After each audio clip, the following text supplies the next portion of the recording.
when I think about Will, I think I know how proud of us he would be, and I know that he would never have wanted what happened to have stopped us doing what we love.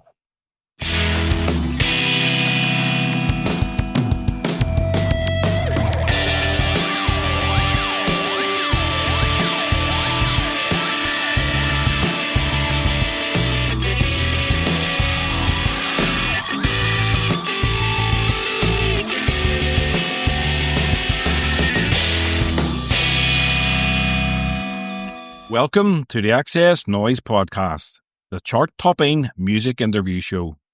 I'm your host, Mark Millar, and today I'm joined by Finn O'Brien, frontman of the Jacques. If you missed our last episode with Gary Newman, one of electronic music's true innovators, be sure to check it out. And don't forget to follow and subscribe wherever you get your podcasts. The Jacques have just released their second album, Make Reputation, a record born out of resilience, tragedy and survival, but also filled with swagger, energy and euphoric moments of release. It moves between grunge, Britpop, psychedelia and indie sleaze, with songs of loss, catharsis and carrying on. In this conversation, Finn opens up about the making of the album, the band's journey through devastating lows and soaring highs, how he ended up making John Lydon cry, his recovery and sense of belonging in music, and what really happened when their gear was nicked by their tour manager. So let's get into it. This is Finn O'Brien from the Jacques on the XS Noize Podcast.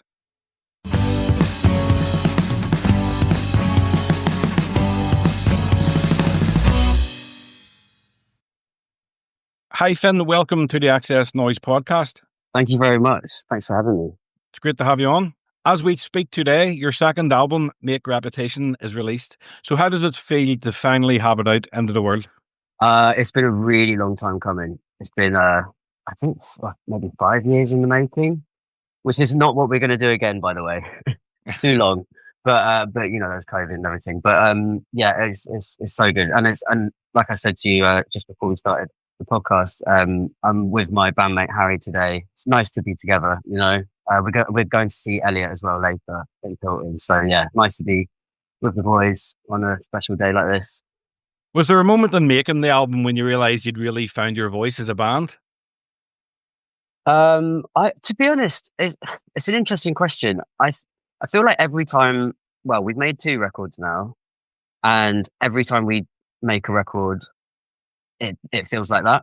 But then I guess that's like the sort of identity or like musical identity we have for ourselves at that time. So it's more like a snapshot of like where we are, I guess. Yeah. Compared to your debut album, the 453, this feels less filtered and more direct. So what changed in how you approached writing this time? So on the first record, it was we kind of just went in and just like made stuff up. Like we'd written a few of the songs before, but it was kind of like a bit of a mishmash and a bit wild, really. This one felt like definitely more considered, I would say. Not in the sense that like we wouldn't necessarily write a song and be like, right, this is track 7 on the album. But it's more like, I guess each piece of music had more of a sort of intent about it, I guess, and like a direction rather than like, let's see what happens when we get in the studio kind of thing. And on this album, you worked with Dan Swift, Jules Apollinaire and Gordon Raphael, 3 different producers. What did each of them bring out in the band? So Dan, who kind of produced most of the album, yeah, probably like 90%, he's absolutely amazing. He's got like he's got an ear to music that I can only dream of having. Like, well, I don't mean in terms of the actual like creative input, but just like the sounds. Sonically, he's like very, very refined. He's also very creative as well. But he can hear things that I just have not. I mean, I might just be a bit deaf or something, but I'm just like, I can't, I don't know what you're talking about. But I trust that he just knows how to formulate those things. He also does have quite a lot of input in terms of like, we'll come to him with a song and he'll sometimes jiggle the structure around a bit, invent new parts as well. Like me and him have a lot of fun. We're quite close friends and we have a lot of fun, sort of rewriting guitar parts and coming up with weird vocal melodies and stuff like that. Then Jules, who produced the last track on the album, Nothing Amazing, Jules is kind of like a really soundscapey producer. Like he's also really incredible. They all are, all three. Yeah, and Jules again. Jules is like a good friend of ours, and he's like very very techy, like very savvy with Logic, and just like knows how to create these amazing kind of soundscapes that it brings the song into like a different kind of world almost. And then Gordon is kind of the opposite of both of them really. He's just like record a band how it like, you know, we've all heard Isn't This It, Room on Fire. It's so honest. It's just very clear, a very clear picture of what the live sound is. So they're all pretty different, actually. So what does the start of a Jacques song usually look like? Is it a riff, a lyric, a jam? Do you have any writing or recording rituals that you always fall back on? We definitely have like a few formats, but it depends on the song. Like we don't have like a rigid way of how we do it. I mean, so for example, sometimes I'll have a chorus in my head, I'll write it down so I don't forget it, obviously, because that happens as well, which is quite frustrating. But yeah, so I'll sort of have like the idea of a song, maybe a verse and a chorus. I've got the melodies, I know what the hooks are going to be. And then I'll take it to the band and we'll go, okay, well, what about a section here that goes like this? You know, it's collaborative in that sense. Sometimes it's the other way around, but Harry will do that. Sometimes, like, for example, on Via Dolorosa, Harry wrote the song and then I was like, oh, I can hear like a little verse in this bit. So I wrote my bit, but actually I still regard it as like his song in a way because he came up with like the sort of essence of it and most of the lyrics as well and the chords and stuff. But yeah, there were a couple bits where I was like, oh, I could add in there. So it kind of really varies. And like sometimes we'll just be like, we love to just like jam in when we're like, when everyone's got a bit bored of rehearsal, we don't want to go over the set again. We'll just like come up with something and then it just turns into a tune. So we're pretty like flexible, I'd say, in that regard. The song White Heat, it Yeah. has that sleazy swagger and a real Strokes feel. How did Gordon Raphael's influence shape that track? So it's definitely an influence from like before we were actually working with him would be just the Stroke stuff. Like it absolutely is a massive influence in not just that song, also songs like Hard to Know, like loads of our tunes and sort of me as a person actually. I've got to mention though that Dan Swift did a lot of work on that song as well and kind of changed again. The song was the same in essence, but he kind of added parts, took parts away, jiggled things around that just made it like really pop. So the Gordon influence is obviously there because his most, I guess the work that he's most famous for is like undoubtedly an influence. But like I said before about him, like when we got into the studio with him, it was kind of refreshing in a way because he had very little, I mean, he talked a lot to us in like a friendly way, but very little to sort of change. He just wanted to capture what we were doing in that moment. So that's kind of his thing, I would say. My favorite track on the album is All the Other Sinners. You know, it feels like finding light in impossible situations. Do you see it as one of the emotional anchors of the album? For me, yes, because I agree with you. It's my favorite one as well. It's kind of, it's weird. Actually, you've kind of hit the nail on the head because I never tell anyone what the lyrics are about. But yes, actually, is all I can say. Yes, it is. Like, but maybe only I really know, and maybe I've disclosed bits of the meanings of the lyrics to like Harry and Elliot, but not loads. And because it's kind of cryptic. I mean, maybe people can work it out. I don't know, but yeah, totally like encapsulates what certain points of the recording process or like just the time we spent making the album were like in my life. So yeah. And why do you not tell anybody what the songs mean? Do you like the listener to make their own mind up? I do. That song in particular, All the Other Sinners, it's just because like I don't never tell people what the lyrics mean. Sometimes I will go into it, but with that one, it feels like really very specific to a certain time and very personal. And sometimes I like going into personal things, but sometimes I'm like, nah, that's just for me actually. And if someone infers the right thing, they'll never know. if they had heard the right thing or not, because I'm not going to tell them. Dead Man's Garden started with something as simple as a neighbour's overgrown back garden or front garden, yard, whatever. Do you often find inspiration in everyday images like that? Yes, definitely. Yeah, another example would be Hard to Know, actually. It kind of like, I mean, I'm not going to, I would urge people to listen to the song rather than listen to me speaking out the lyrics, but it's kind of got That's Entertainment by The Jam. It's kind of like very, I was going to say, observational was the word. Just kind of observing the mundane, but kind of well, that song is very much that. I think Hard to Know is a bit more, the lyrics are a bit more sort of trippy, but it's still really it's talking about pigeons and high streets and stuff. So yeah, Dead Man's Garden. I guess with that one, to be honest, here's another method which we use sometimes to come up with songs, or I definitely do. I'll sometimes come up with the title first that I like the sound of, and then I'll be like, oh, what could I write about that? And Dead Man's Garden was one of those. I just looked at it, thought, oh, that's a good title for a song. And then from there, it's kind of all make believe. But that's, kind of fun, actually. Yeah, the album has great song titles, especially You Only Want Me When I'm Gone. I love that track. It has this eerie doo-wop feel. It's almost like a twisted song from Greece. Exactly. Where did that come from? You're good, man, because I was inspired by a beauty school dropout to write that song. 10 points for that. The Grease soundtrack is absolute classic, and I do not mind admitting that I love it. Yeah. No, it's great, and like it is that thing, because that song is quite. I'm talking about the Grease one now. It does have obviously that like kind of 60s feel about it, but it's also kind of scary. Like when you watch it with the sequence that goes along with it, it's kind of like, oh, this is weird. Yeah.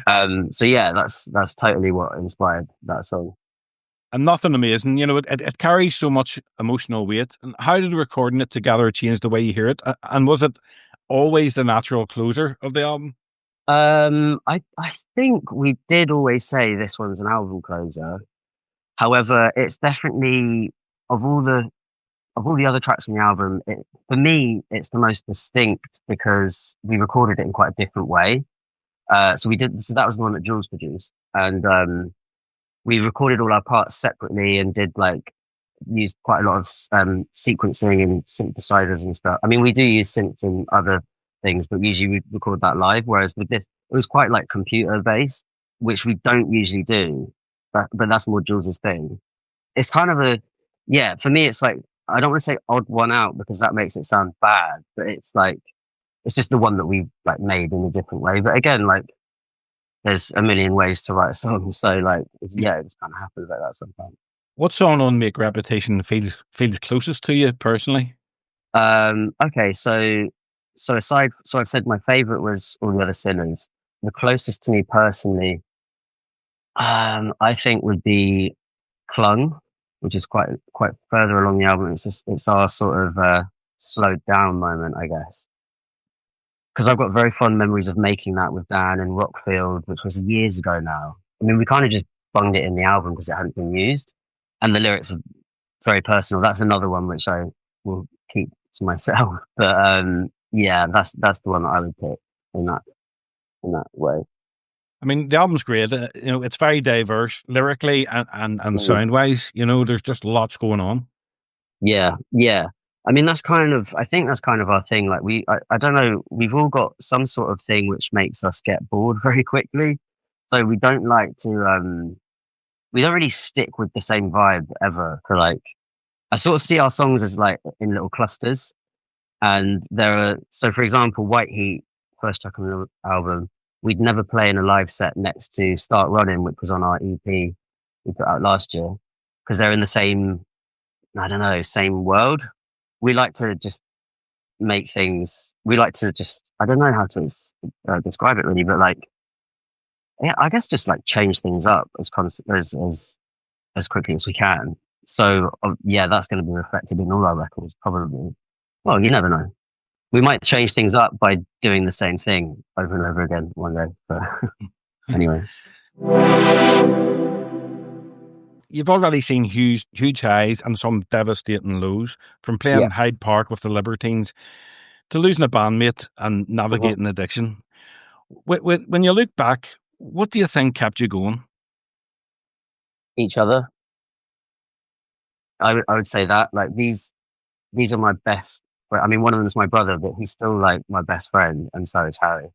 And Harry's like a brother to us now. You know, like, we just obviously music is also I think the other thing that I would say, so that's my main answer. The other thing that I would say is, like, I don't really feel like myself if I'm not making music, and I don't know, but I have a hunch that the other guys feel the same. But it's absolutely something that, you know, it's what binds us as a group of mates. We just can't really see ourselves not doing it, I think. Yeah. And also, and one last point on that is that, you know, when I think about Will, I think I know how proud of us he would be, and I know that he would never have wanted what happened to have stopped us doing what we love. And after Will passed away, you said it took you a long time to feel like a band again. Ooh. When did that spark return for you? Last year, early-ish last year, maybe springtime last year. I don't really know why I know that. I can just remember really vividly feeling like, hang on now, we've got all this unfinished material, so much that we haven't even started recording yet. We're not done. Like, I just felt like we're not done. And I think the others felt the same. Yeah. Is there a memory of Will that still carries into your writing or performing today? All sorts. I mean, he was the happiest I've ever seen him when he was on stage. He loved it. And so, like a specific memory. Okay, so there's a specific memory. I remember him. Oh, this one. Nice. It's really nice, but it makes me a bit emotional. He texted me. I'd gone to, like, stay at my mum's house, and we just used to text all the time. And he texted me. He's probably a bit drunk or something, but he was like, "We're going to be stars, and I can't wait to share it with you." Something like that. And it's just a text, but I think about that a lot. That memory, because it was just, you know, he was very, very happy in those moments. And do you still have the text? Probably on my iCloud. But yeah, because I've had about 9 different phones since then, because I lose them all the time. No, you know what, I think I do, because I like looked through my iCloud a few years ago to try and find just our conversations, because it's just nice to read that stuff sometimes.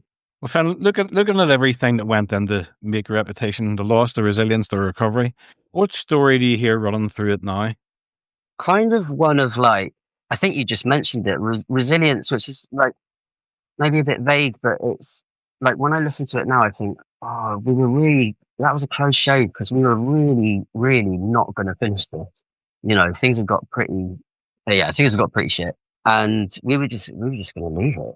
We were just going to abandon it. And so when I listen to it now, I just think, thank God we didn't do that.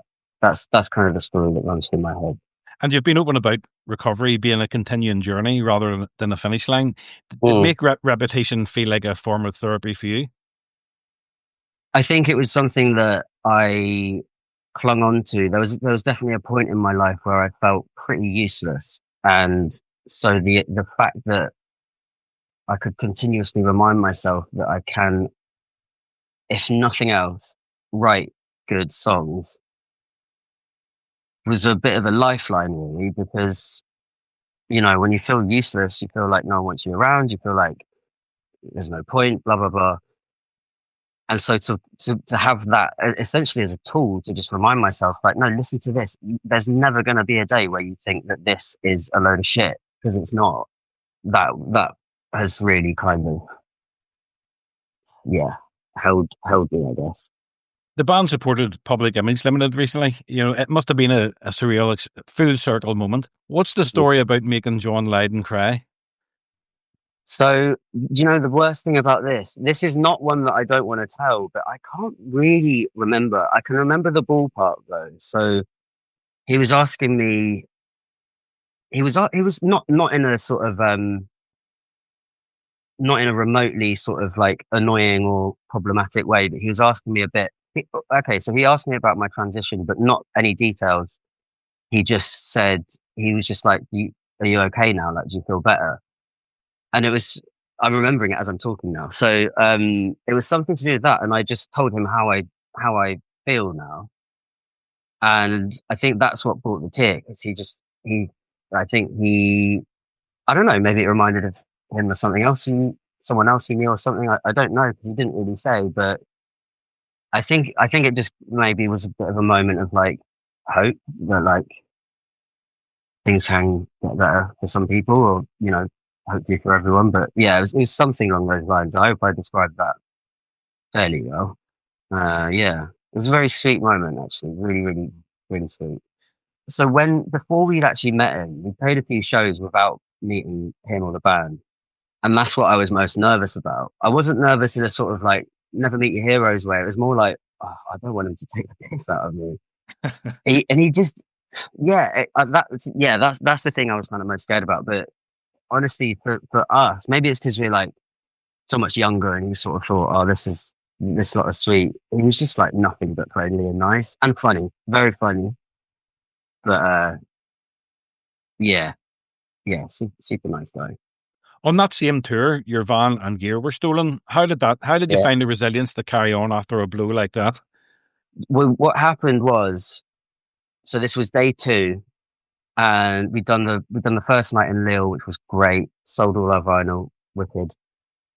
Then that happened the next morning, and the band, everyone so our manager was there, luckily, John, who absolutely saved our skins. Everyone was going, yeah, the show in, where were we going next? Belgium, I think. The show in Belgium is not happening. And what happened was, I got a bit obsessed with this idea of making it to Belgium. So I was going to go and buy myself a guitar and play the show on my own, like just as like I don't know, do solo versions of the tunes. That was what was in my head. And then, so I got on a train to Belgium on my own. Well, I was with my mate actually, but on my own in terms of the band. And then everyone just kind of went, yeah, all right then, we'll just come. So we ended up hiring gear, basically, hiring instruments. Pill also lent us some bits, which is really, really kind. John found the whole thing absolutely hilarious. So they were really kind to us. But yeah, I sort of just went, nah, I'm not going to let this guy ruin our tour, actually, because I don't know, maybe he didn't care, but I felt like one of the things he wanted was to ruin the tour, and I just thought, nah, not going to give you that one, mate. So we just went and did it. And they were a bit shambolic, the shows, but aren't they usually? So. Did you ever get the gear back or find out who did it? Oh, we know exactly who did it. It was our tour manager at the time. There was no secrecy around it. He just drove off. We did get all our gear back. Yeah, yeah. Wow, your tour manager. Yeah. Well, ex tour manager, obviously. Yeah. So it was pretty nuts, but it probably was one of the wilder things that's happened to us actually. But someday we'll write a book or something, and all of these crazy stories will go in there. Well, I'm glad you got it back anyway. That's the main thing. Yeah. So it's all right now. You've said that most of the next album is already written and might even be a concept record. Can you give us a hint where you might be heading next musically? I wonder if I can, because it's difficult. I think we're going to have because there's been so much going on at the moment. Every time we see each other, it's because we've got to do something. But tonight is kind of the only day where we're just actually going to hang out for leisure, basically, which is nice. But I think that might be something that we end up talking about. It's like, because the concept thing is quite hard for us, considering, like, I guess what I've already described about how we make music. It's pretty random. But I guess there's a challenge, like we like to give ourselves a bit of a challenge. So obviously I can't speak about what a concept might be yet, but I think musically we kind of just want to push ourselves a bit, like maybe by, learn some new instruments, or I've got like a couple of guitars that are like not standard guitars that I'd like to involve, like, we did have this idea a few months ago. It's Harry's idea, where we'd book a couple of weeks in a residential studio, like just somewhere cheap, and bring a load of instruments that we wouldn't usually play, or don't really know how to play, and just see what we can come up with and like make it sound good somehow. So that was like stuff like that. It's just kind of fun. Like we don't want to just be in like a feel like we're in some sort of like on a conveyor belt that just at the airport when you get the baggage replay. That's what is in my head, like a loop of just like, yeah, write a song, put it down. Like we just want to like keep it interesting, I guess, for ourselves. So Well, I look forward to hearing what comes next. yeah, me too. I don't know what's going to be. I'm going to put you on the spot, Finn. Yeah, go on. If someone's never heard the Jacques before, which 5 songs would you want them to start with? Okay, so off the first record, I would go with Born Sore and Holy Mamacita. I would then look at the EPs. So I'm going to go with I Never Want to Be Your Boyfriend. Running out of space now. So I've got 2 left. All the Other Sinners has got to be on there. Yeah. And my 5th one might be, it's going to be, I'm going to go with Start Running from the EP that we did last year. Yeah. Good choices. Good choices. Nice.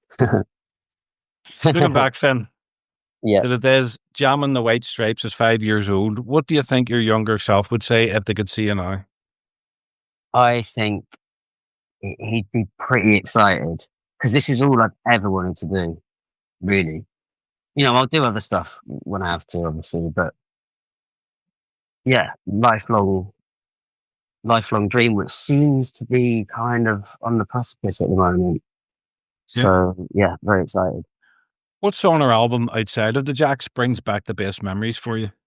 Yeah, okay. So for me, it is it's a whole album, and it's Up the Bracket by the Libertines. Good album. Yeah, absolutely love it. Yeah, and like, shall I say what it conjures up? Yeah, if you want, yeah. It's the first like vinyl record that I ever got, and I used to have a little player when I was a teenager, and I just used to sit in my room on the floor for some reason, like even though I had a bed and a chair, sitting on the floor listening to Up the Bracket over and over again on my silly little record player, and just feeling like that's what I want to do. At the time I was like, that's what I want to sound like. I want to know how they do that. Just I suppose what I'm describing is just being totally inspired by something. So yeah. If you could relive one musical moment from your career so far, what would it be?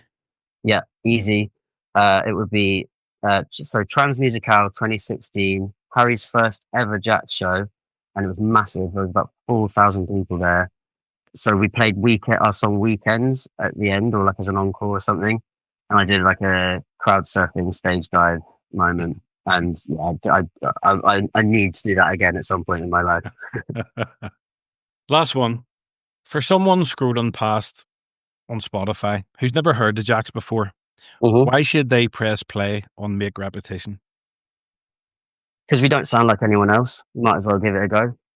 We really don't. I mean, like, I know, I know we sound like other bands in certain moments and in certain songs, but if you know us and there's a Jacques song playing that you don't know, it's us, and whether people like it or don't like it is a whole nother question, but at least we're unique. I agree. Everything you said there. Yeah. 100%. Nice. You just sound like the Jacques. Yeah, exactly. Which I love, and the rest of it is down to taste, isn't it? So that's like out of my hands, but the least we can do is like create our own vibe, Yeah. Yeah. Well, Finn, that's me done. Nice. Thank you very much for taking the time to do this. I really, really do love the album. I really mean that. And I wish you all the best with it. Thank you. And we want to come over to Belfast sometime, so we'll let you know. Yeah, absolutely. Yeah, you have to come. There's plenty of great venues. Yeah, well, we did an interview a couple of weeks ago with another Northern Irish from Belfast. But anyway, she was a journalist, I should say. But yeah, she was telling us all the best venues to book. So we were having a little look at it and being like, oh, okay, yeah, we could make a little thing happen. So yeah, we'll definitely let you know. The Limelight would be perfect for you. That's what she said. Yeah. Exactly. The limelight. So Yeah, it's hopefully great, get the great limelight. venue. Yeah, Cool. fingers crossed. Yeah, I'll definitely be there. Yeah, nice. Okay, Finn, nice one. Really, again, really enjoy it. Wish you all the best with the album, and I really appreciate you taking the time. Thank you. Wicked. No worries. Nice. It All was right, really mate. fun. Well, Thank you. enjoy release day. Yeah. Thank you. Yeah, will do. All right. Take it easy, Finn. All right, Yeah, mate. nice one. You too. All right. Take Bye. care. Bye. Bye.